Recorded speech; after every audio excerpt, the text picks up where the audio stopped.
You are listening to the Amoda podcast. In this series, Amoda explores her essential teaching through conversation and excerpts from interviews and events. To find out more about events and to sign up for her newsletter, go to www.amodamar.com. Please subscribe, comment and share if this podcast moves you. And if you feel called to donate, please go to the website. Thanks for listening, and we hope you enjoy. Greetings, everyone. My name is Kavi, and I am delighted to be sitting once again talking with Amoda in another podcast session. Hello, Amoda. Hello, Kavi.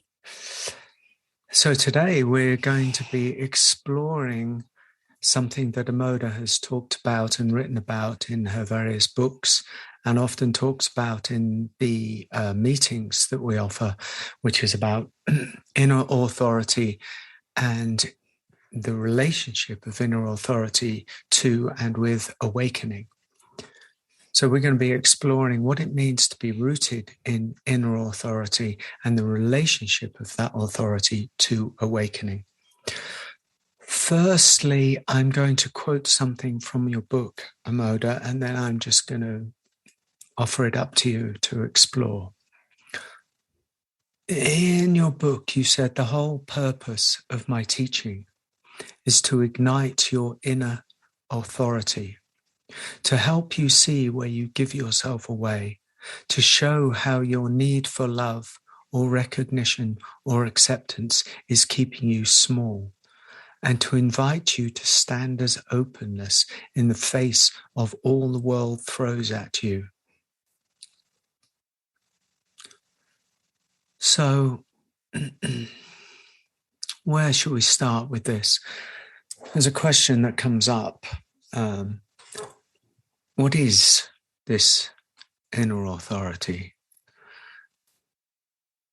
Is it something that we lose?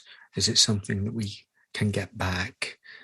The whole nature, the whole subject of inner authority needs to be clarified before we can drill down and explore it a little bit. So, over to you. Okay, thank you. It often helps to say what something is not. So let's start with that.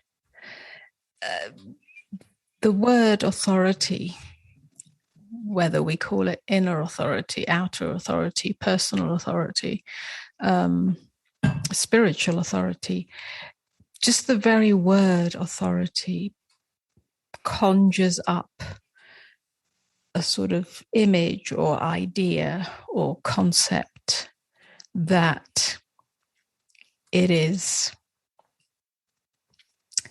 something to do with our will, our personal will. When I say personal will, I mean the egoic will. And what we're diving into in this conversation is that which is deeper than any willfulness from the ego on the ego level. So it's almost like we need to put aside our conventional idea or understanding of the word authority. So again, we could start or continue with an exploration of what we usually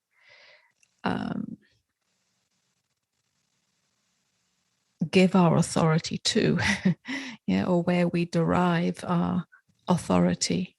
When we say authority, we mean our ability to make decisions, our choices, our what is it that we're actually listening to? So mostly, certainly as we grow up as children and then, grow up into young adulthood, we've already taken on, inherited the voices from the external world. Yeah, the voices of our parents that tell us what we should or shouldn't do. The voices of our school teachers, the voices of our peer groups and the kind of tribes that we belong to. The voices, of our culture, of our society. So already we've inherited a whole bag of voices that we take on as our own. And even if we rebel against those voices, our parents tell us we should, be a certain way or act a certain way or follow a certain path, and then we rebel against that. And we think that we've followed our own inner voice, but it's a reaction to that external voice. So even that is not our true authority. So it gets very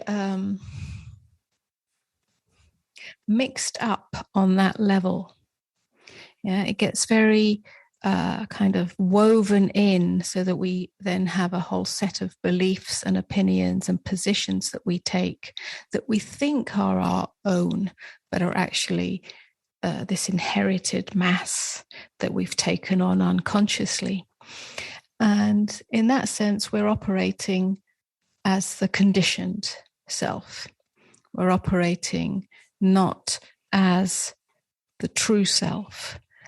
We're not operating from a place of true freedom or true intelligence.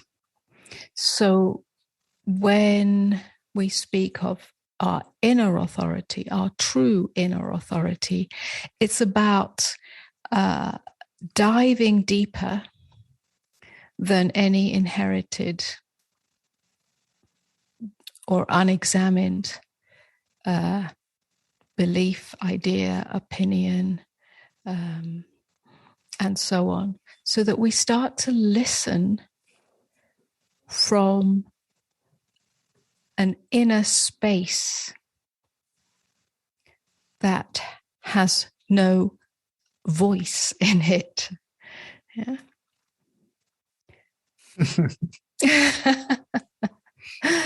That's a very curious statement, Amoda. Would you like to elaborate on that? Should we dive a little bit into that pool?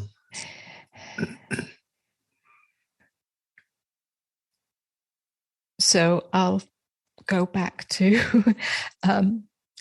what's just been said, which is most of our actions. When I say our actions, I'm talking about the collective and individual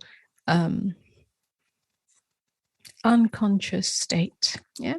The perennial conditioned state. The conditioned state of the human being, the unawake state, the state in which there has been no true inquiry into the true nature of self, and then the waking up out of the dream of the separate me.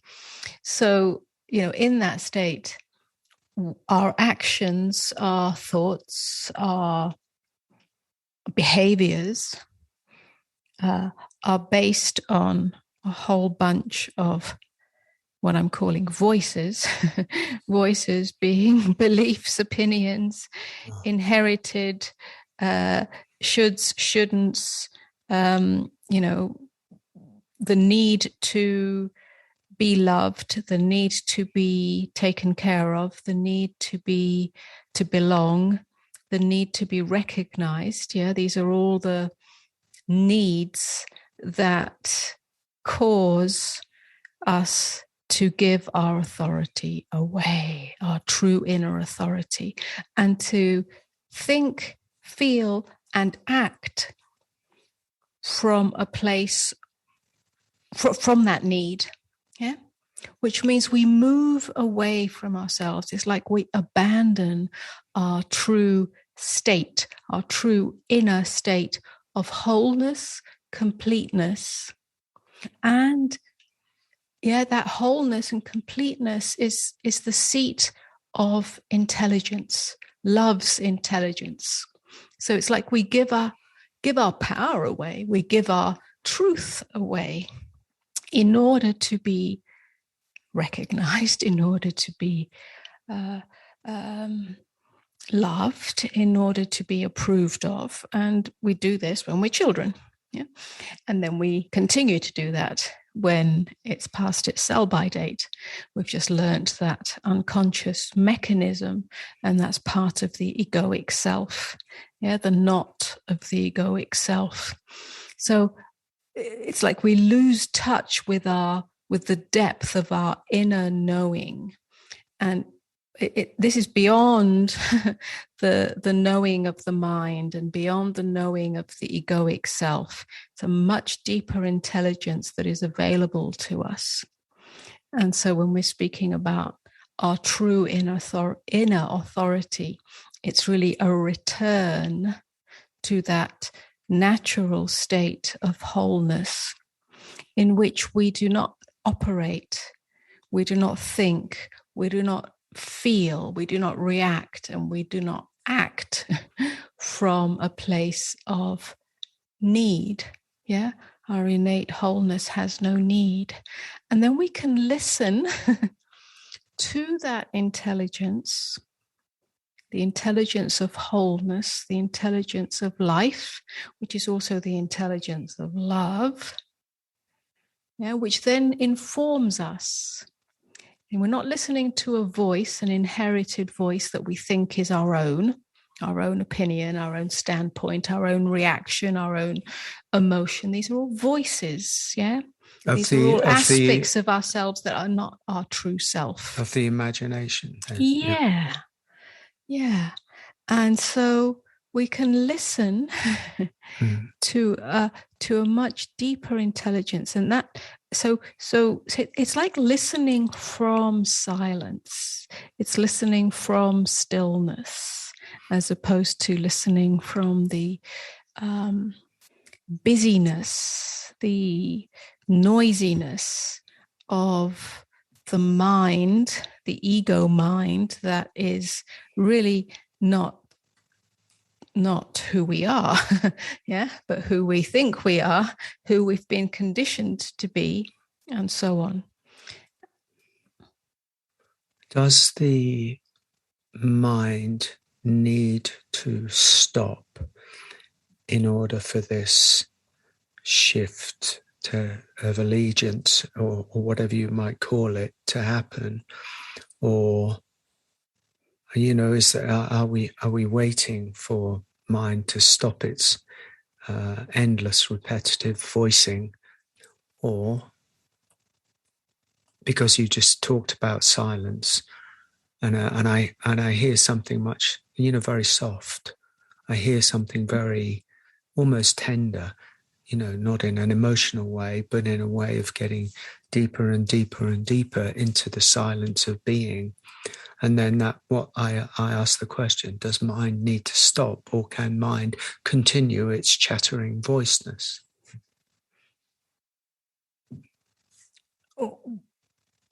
Well, any attempt to stop the mind is trying to enter that inner silence, or sort of from the top down, or by force, by effort. So that's not really the attitude. It's not to stop mind, but it is a bowing down of mind to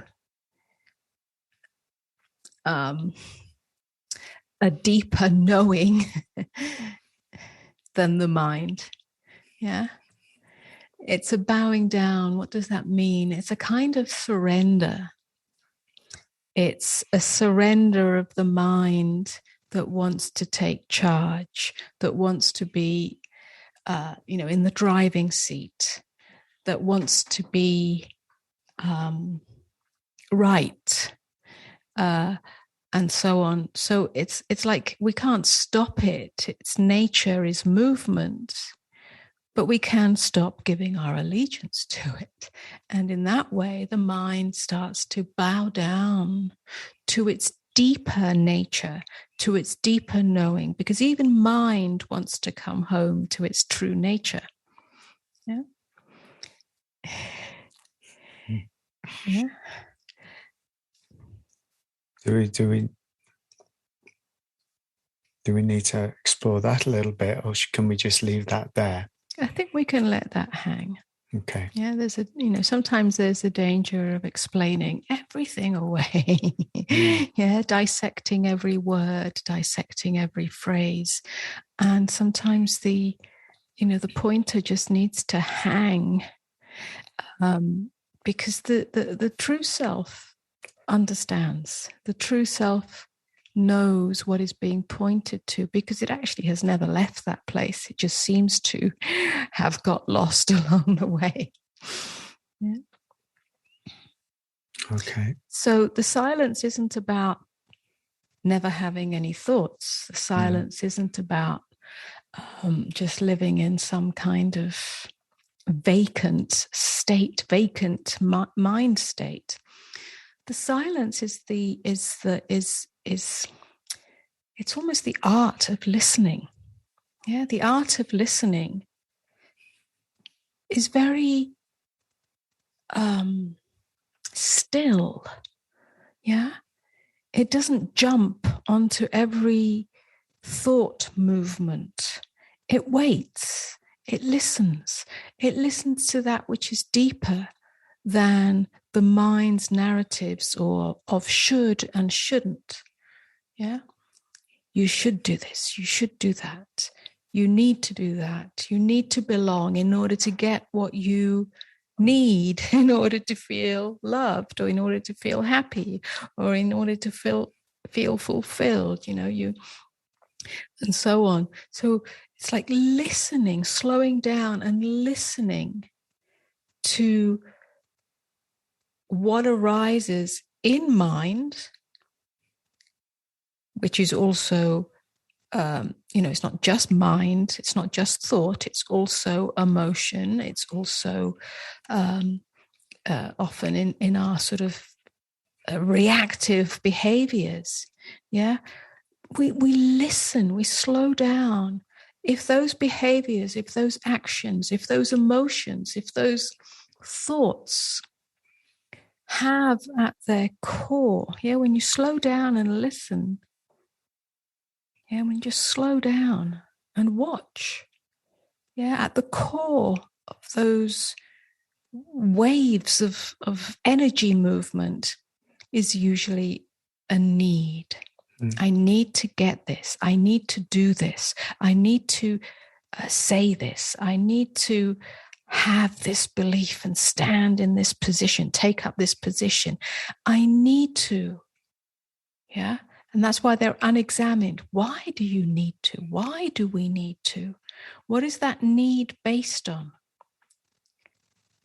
Because if I don't, I'll be cast out, I'll be rejected, or I'll be whatever it might be, helpless or vulnerable or lost or confused. Yeah. And listening from silence means that you have a deeper insight into what actually drives your actions, your decisions, your choices. And as you slow down and watch, when I say slow down, it's like there's an inner spaciousness that starts to happen. Yeah. The matrix of thought, feeling, emotion, sensation is not so dense anymore. There's some space inside of it. And in that space, you may find that there's a deeper impulse. You're not driven to act in that way. You're not driven to take up a tight position. You're not driven to grasp that thing, circumstance, person. The kind of grasping, or to grasp it for a future moment that might be better. The grasping starts to kind of relax. It's not such a tight mechanism. And so that's how you start to return to your natural state, from which true authority, can reveal itself. Again, it's not a true authority that comes from another part of the ego self. It's that part of you that has never been conditioned. It's that part of you that is essentially, by its very nature, free of conditioning. And this kind of changes everything. We're no longer driven by fear. We're no longer driven by need. We're no longer driven by desire. We're no longer driven by reactivity, unconscious reactivity, defense and attack. A deeper impulse starts to arise. And that deeper deeper impulse, not insult. Sorry.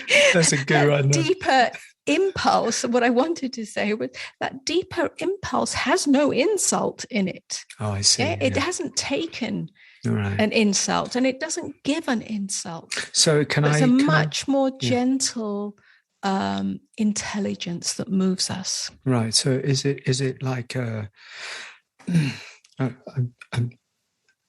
staying in the silence of being prior to being someone? Yes, well, that's a great way of saying it. Yes. I mean, as always in these conversations and in the discourses, dialogues that I have in my teaching, there's both what reveals itself when there has been an authentic, genuine awakening out of the dream self, out of the separate self. Then this becomes natural, and we're simply describing it and giving it permission and reflecting that back so that it can be fully embodied. And then there's also, if you like, prior to awakening, as part of the ongoing journey, is the ongoing reminder or pointer to this, which can be, if you like, practiced. That's not the right word, but remembered in everyday life. And so, yes, in everyday life, in everyday interactions, I can't remember what you said, but it was the silence. What was it? Something about the silence of being before you. Yeah, prior to being someone or becoming someone, being someone. It's a very innocent, naked, essential beingness before, taking on an identity. The identity of somebody who is either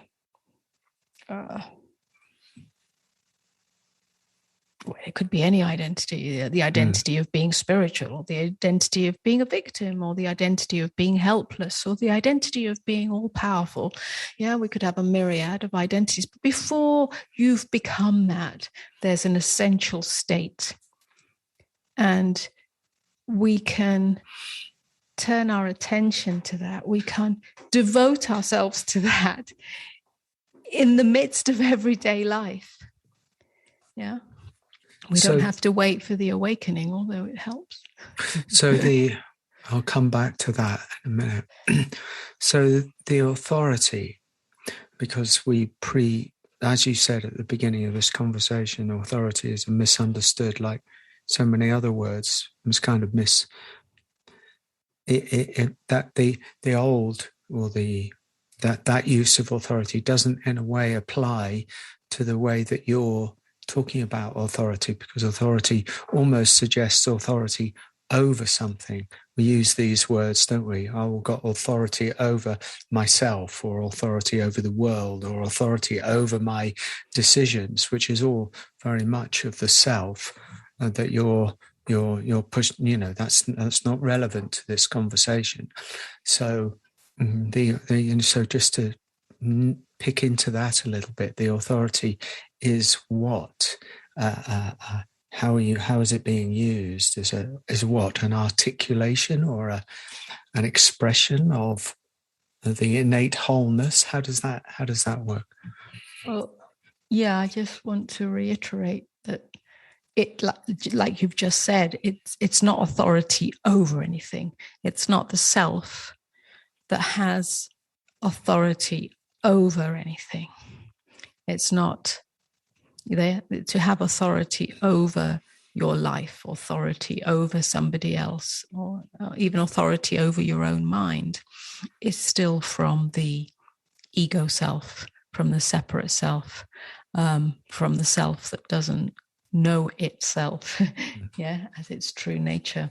So this has no authority over. It is simply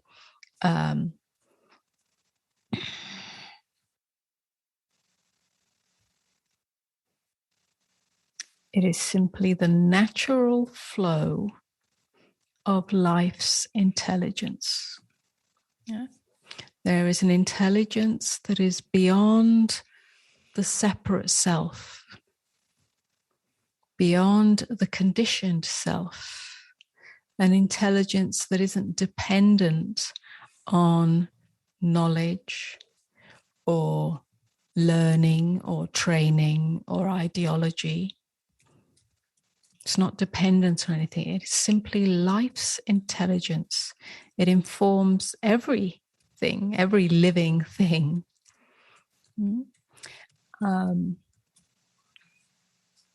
And yet, as human species, we've overridden it.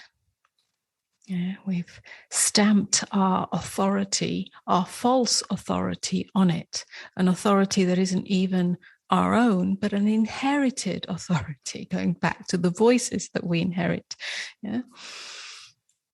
the beliefs that we inherit, and so on. And so we have to unpack all that. It's like unpacking it or slowing down and seeing through it. Yeah, and then there's this life's intelligence. It's a natural flow. It's more it comes from the belly, not from the mind. It's like we wait. If you wait long enough, not wait in a kind of begging or helpless way, but if you're very still, then there's an impulse that moves in you, that guides you. And it will always be right action. It will always come from a place of wholeness, the true nature of love, not the need to fix something, nor the need to save something, whether that's yourself or somebody else or the world. It's not the need to prove anything. It's not the need to acquire anything, to hold on to anything, to possess anything. Yeah, it's a whole different dimension of movement. It's the movement of life, unencumbered by the self that thinks it knows how things should be, or how I should be, or how you should be. Yeah? Because it's the should, the self that thinks it knows how it should be, that is the false authority. The false God, in effect. A false God, yes. So inner authority, it's like returning to your inner godness. And that inner godness isn't driven by the conditioned self. Yeah? That inner godness is your innate wholeness, your innate goodness, your innate nature as love. And so it's just a very different dimension or frequency field. And very natural. So, I mean, as you're speaking, it feels undivided. It feels like falling into the innate undividedness at the very root of us. And from there, what arises is natural. Yes. Yes. And we cannot So it can't be forced. It can't be forced, and it's not a doing. That's right. It's an undivided state that is here prior to the overlay of the divided mind. The divided mind is only the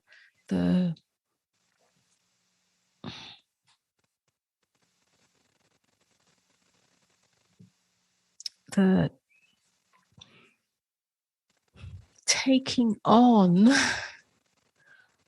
of the many narratives that we have been trained to believe to be reality or to be the truth. So it's almost like we're trained to see through the divided mind. It's as if the mind, which in itself is natural. There's nothing wrong with mind. It's a very natural part of us, expression of us, manifestation of us. But it's like it's been diverted or usurped by the training that we have on a cultural, educational, psychological level to see through the eyes of that divided mind. An aspect of mind that when it's put to good use is very valuable, but not when it comes to seeing reality. The mind's capacity to divide is very necessary and a valuable tool when we perform certain tasks, when we use the mind for what it's meant to be, that mind's capacity to divide, not the divided mind itself, but its capacity to divide, to see differences, to see, the edges of things, the boundaries of things, and so on and so on. That's a very valuable capacity of the human mind, But when we see the whole of reality or every aspect of reality through that lens, then it's very myopic, and we've got lost in a small aspect of mind, like awareness has got funneled into this myopic lens, and we've given all our authority to that. That's the false authority. That's the false God. That's the false God.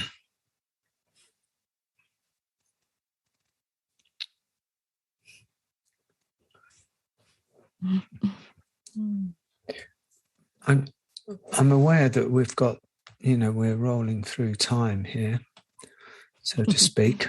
but I wanted to just to ask, because this is a very beautiful. What you're describing is something that's, is very beautiful.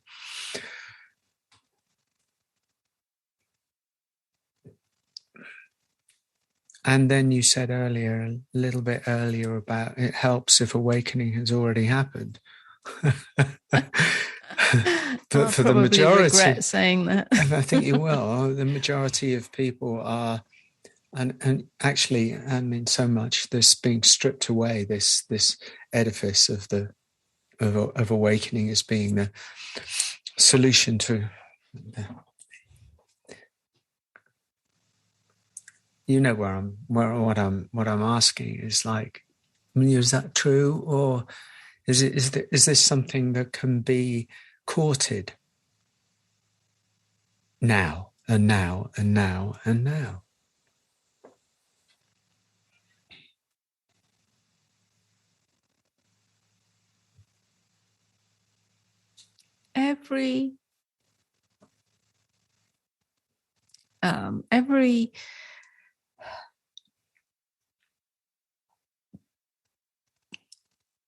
Every aspect of life, every interaction in everyday life is a doorway to awakening. So well, that's sorted out then. It's the turning towards this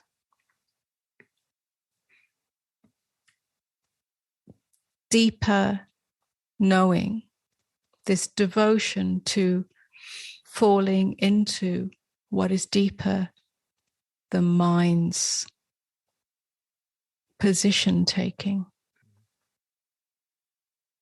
It's this willingness to give yourself totally to truth, what is more true than anything that you can possibly know or imagine. It's a discovery, an open-ended discovery.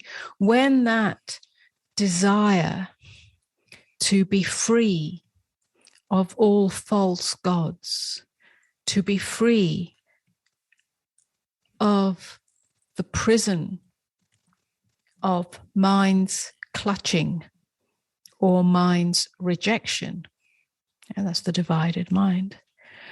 When that desire has been sparked in you, and it doesn't matter what you're doing, what state you're in, what circumstance you're in, what are the conditions of your life, how much spiritual practice you've done or not done, this spark is the seed of awakening. When that begins, then everything in your life becomes a doorway to that, becomes a portal, becomes an opportunity, which then is the ongoingness of it. It's the turning towards it. Every time you notice, a noticing starts to happen. It can't start to happen before this little spark is alive. You're asleep, you're lost. That's why I say awakening is necessary. This is awakening. Awakening is in the moment that you notice that you've given yourself to the divided mind. You've believed that to be true. And therein you are trapped. You are lost. You've lost your true authority. When you notice that, that's the moment. You just notice. It's in the noticing that you have a moment of seeing clearly. And you keep going like this. And it starts to happen by itself more and more. So it is awakening. It's the process of awakening, the journey of awakening. Awakening out of the dream state of believing your thoughts to be your only reality, of believing your opinions to be the only reality, and so on and so on. You start to wake up out of the matrix. But something has to spark it off in the first place. You have to start to feel imprisoned. You have to start to feel the suffering of it, the psychological suffering of it. Up until then, well, nothing can change.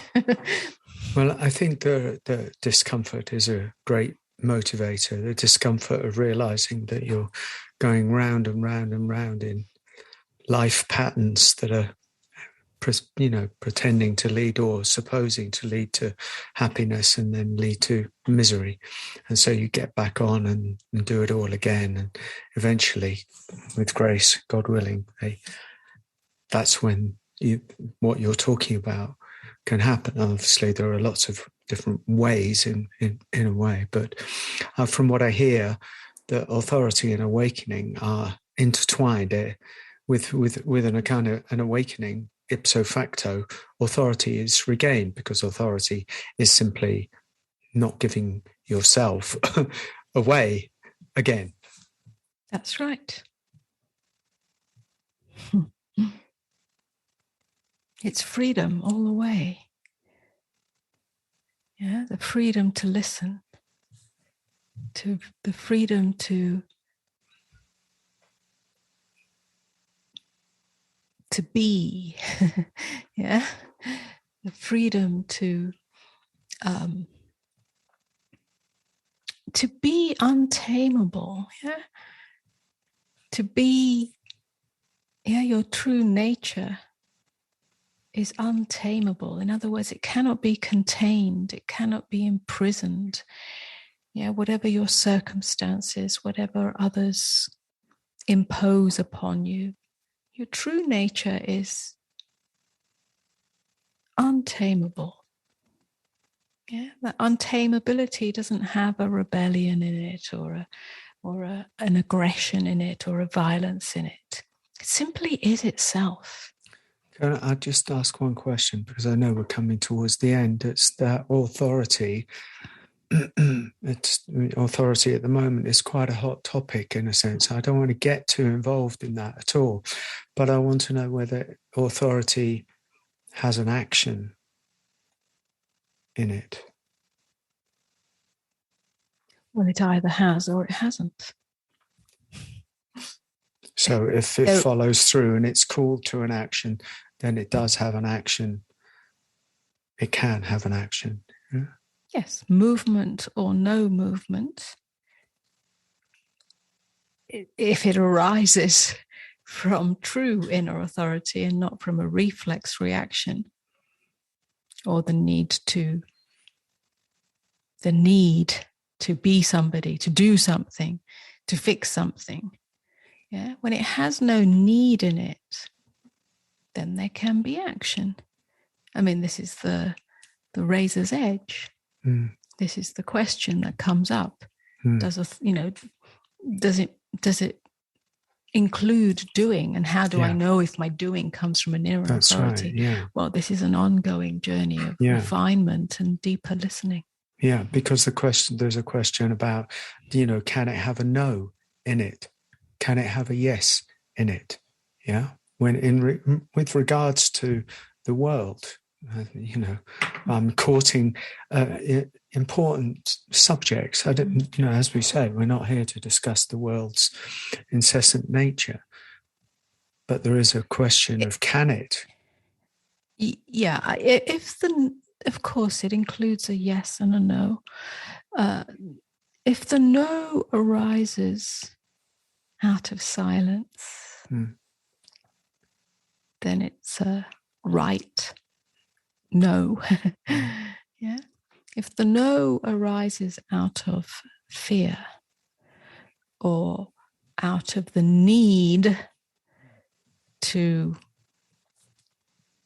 defend, attack, control, fix, and so on, then it is not the right no. Yeah. Yeah.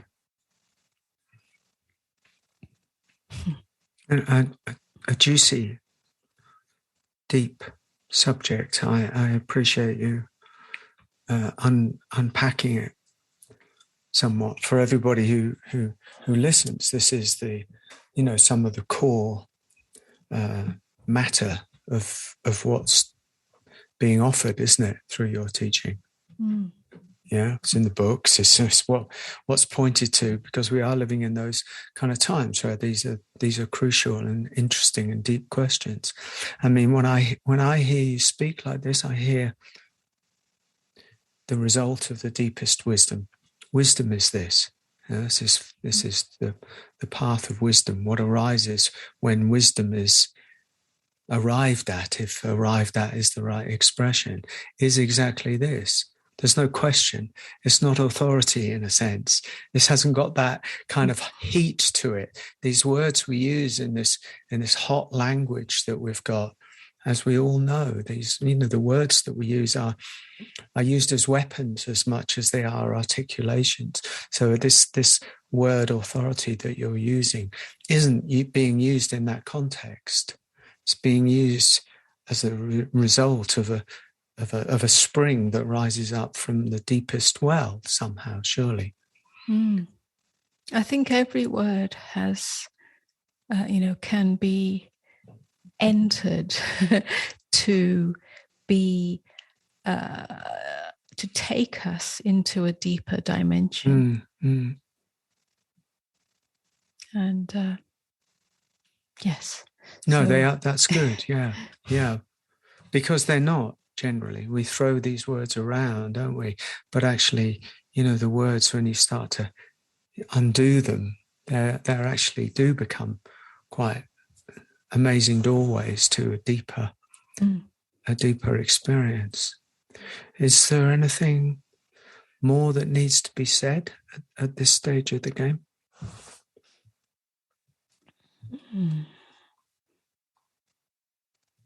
Well, I think we can let it hang right there.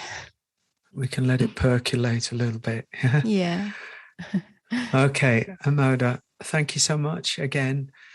And thank you everybody for listening to this conversation. I hope it's interested you and stimulated a deeper inquiry maybe, or a whole bunch of questions, or whatever it is. Come along to the meetings if you're interested to dive deeper in and explore it. Sign up, share the podcast, do what you will. Otherwise, we're going to sign off. And thank you so much for listening. No more to say from me. Amoda, thank you so much again. Okay, thank you. My pleasure. Okay. Bye.